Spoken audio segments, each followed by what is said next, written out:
আজি এটা খুব ধুনীয়া অনুষ্ঠান এটাত মই নিজে জড়িত হ'বলৈ পাই মই আজি অতিকৈ সুখী।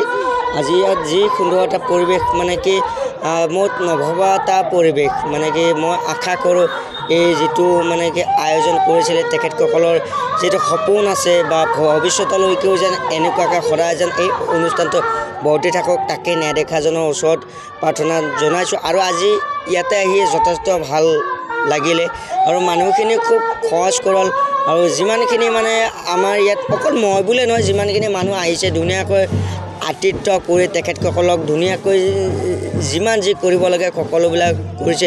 কিন্তু এই যে ভাগৱত পাঠ এইটো আজি ইমান ধৰ এদিন নহয় দুদিন নহয় তিনিদিনত তেনেকুৱাকৈ আয়োজন কৰিছে, খুব এটা সুন্দৰ মানে কি আয়োজন কৰিছে। গতিকে তেখেতসকলক মই প্ৰধান মানে কি ধন্যবাদ দিব বিচাৰিছোঁ।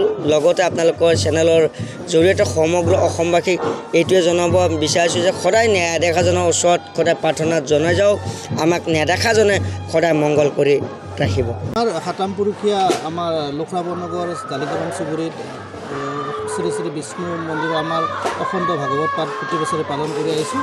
এইবাৰ আমাৰ সোণালী জয়ন্তী বৰ্ষ, গতিকে আমি ৰাইজৰ সহযোগত আমাৰ আমন্ত্ৰিত অতিথি বা বিভিন্ন শুভাকাংক্ষীৰ সহযোগত আমি এটি বিশেষভাৱে আমি সোণালী জয়ন্তী পালন কৰিবলৈ আগবাঢ়িছোঁ।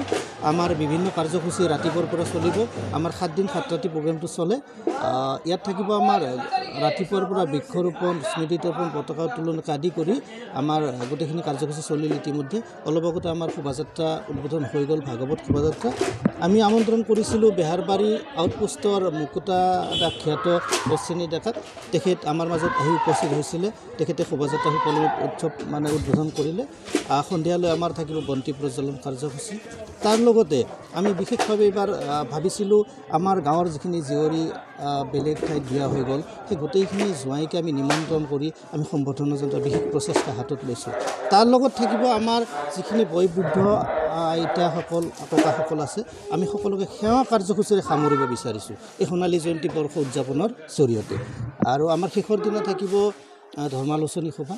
তাৰ বাবে আমি বিশেষভাৱে আমন্ত্ৰণ কৰিছিলোঁ আমাৰ টেঙাজাৰ সত্ৰৰ ৰিজু পাঠক ডাঙৰীয়া। তেখেত আমাৰ মাজত উপস্থিত হ'ব।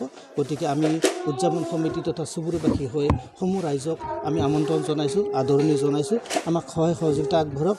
এইকেইদিন যাতে উৎসৱ সকলোৱে পালন কৰিব পাৰোঁ, সকলোৰে আমি সহায় সহযোগিতা কামনা কৰি গোটেই অসমবাসী ৰাইজক আমি আদৰণি জনাইছোঁ। আমি মানে এইটো জগতৰ যি ঐক্য শান্তিৰ কাৰণে আমাৰ সাতামপুৰুষীয়া এইটো অনুষ্ঠান শ্ৰী শ্ৰীমদ ভাগৱত অখণ্ড পাঠ আজি আমি আহি 50 বছৰত ধৰি দিছোঁ। আমি আজি সোণালী জয়ন্তী উৎসৱ আজি আকাৰে এই উৎসৱটি আমি পালন কৰিছোঁ। ইয়াত আমাৰ বিভিন্ন ধৰণৰ ধৰ্মীয় কাৰ্যসূচী সদায় জড়িত হৈ থাকিব। এই 7 দিন 7 ৰাতিলৈকে আমাৰ এই পাঠ চলি থাকিব আৰু অসমৰ বিভিন্ন প্ৰান্তৰ পৰা আমাৰ ভকত বৈষ্ণৱ আমাৰ মাজত আহি উপস্থিত হ'ব আৰু আমি সকলোৰে এই কাৰ্যসূচীটিত আমি সহায় সহযোগ আমি ৰাইজৰ পৰা কামনা কৰিছোঁ। কাৰণ ৰাইজৰ সহায় সহযোগ অবিহনে আমাৰ এই কাৰ্যসূচীটি নিশ্চয় সফল হ'ব নোৱাৰিব। সেয়েহে সমূহ ধৰ্মপ্ৰাণ অসমবাসী ৰাইজক আমাৰ এই অনুষ্ঠানলৈ আমি নিমন্ত্ৰণ সৰাই আগবঢ়াইছোঁ। গতিকে তেখেতসকলে আহি আমাক নিশ্চয় দিয়া পৰামৰ্শ তথা সহায় সহযোগ আগবঢ়াই আমাৰ অনুষ্ঠানটি সফল কৰিব। আমাৰ এই কাৰ্যসূচী আজি 14 ডিচেম্বৰৰ পৰা আৰম্ভ হৈছে আৰু 21 তাৰিখে শেষ হ'ব। অত্যাধুনিক চিকিৎসা পদ্ধতি আৰু কাৰিকৰী কৌশলেৰে সমৃদ্ধ হৈ ৰাইজৰ সেৱাত মুকলি হ'ল JNSM পলিক্লিনিক কাম diagnostic centre and multi speciality hospital. Paramedical প্ৰশিক্ষণৰ ব্যৱস্থাও উপলব্ধ। আমাৰ ঠিকনা ৱাৰ্ড নম্বৰ 4 কৰিম চক, মঙলদৈ, দৰং, অসম। ফোন নম্বৰ 6001887100 আৰু 6003048093।